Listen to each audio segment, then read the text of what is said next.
groupe a été formé au départ en 2001 et comme dans beaucoup de fanfares, les musiciens bougeaient beaucoup.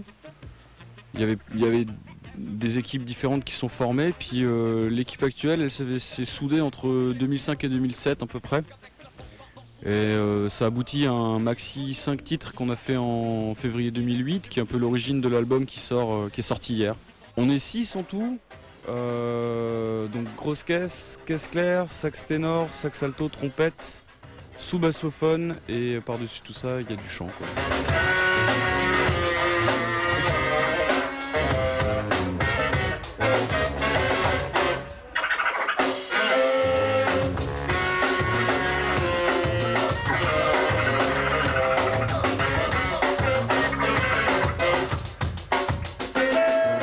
Pour la musique, en tout cas, il y a des situations de composition collective et aussi des situations où l'un d'entre nous ramène un morceau en fait qu'on arrange ensemble. Et bah, pour les textes, c'est Gaston quoi, qui écrit. Voilà. Les textes parlent de quoi? Bah, ça parle il y a des textes qui sont très dansants, on va dire, qui sont là pour faire bouger les gens. Et il y a des textes qui sont un peu plus conscients, qui parlent de choses qui se passent autour de nous. Hein. Donc il y a des choses politisées, il y a des choses... ça dépend, c'est assez variable. Il y a des petites histoires rigolotes aussi. Par exemple? Par exemple, le petit martien, ça c'est une histoire rigolote d'un martien qui atterrit sur la planète et qui comprend pas trop comment ça marche alors qu'il fait des bourdes, mais il s'en sort plutôt pas mal à la fin, quoi, parce qu'il finit par faire danser les gens. Et voilà, bon, c'est variable, hein, j'écris comme ça vient.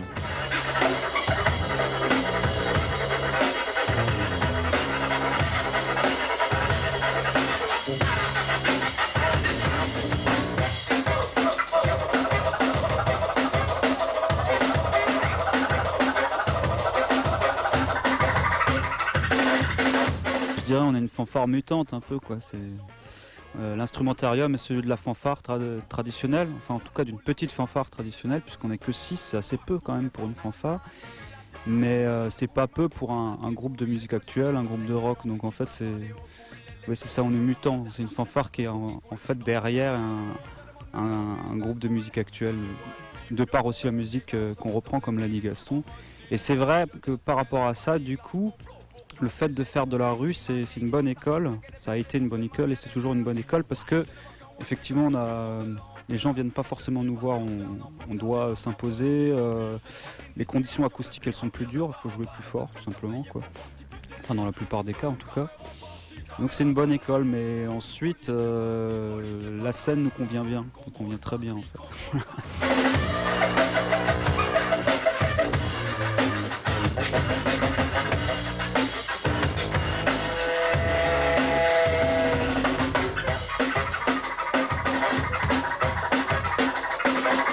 En fait, ce qui s'est passé, c'est qu'au moment de travailler le show sur scène, on a travaillé avec Sébastien Bisotto, qui est un metteur en scène. Et lui nous a un peu dirigé pour des positionnements, des déplacements sur scène.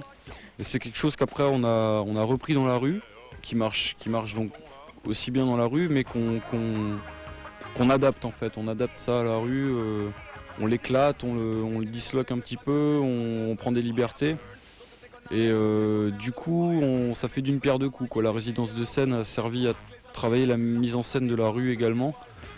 Et à figer un petit peu le spectacle de rue, malgré toutes les libertés qu'on peut prendre dans la rue, quoi, ouais.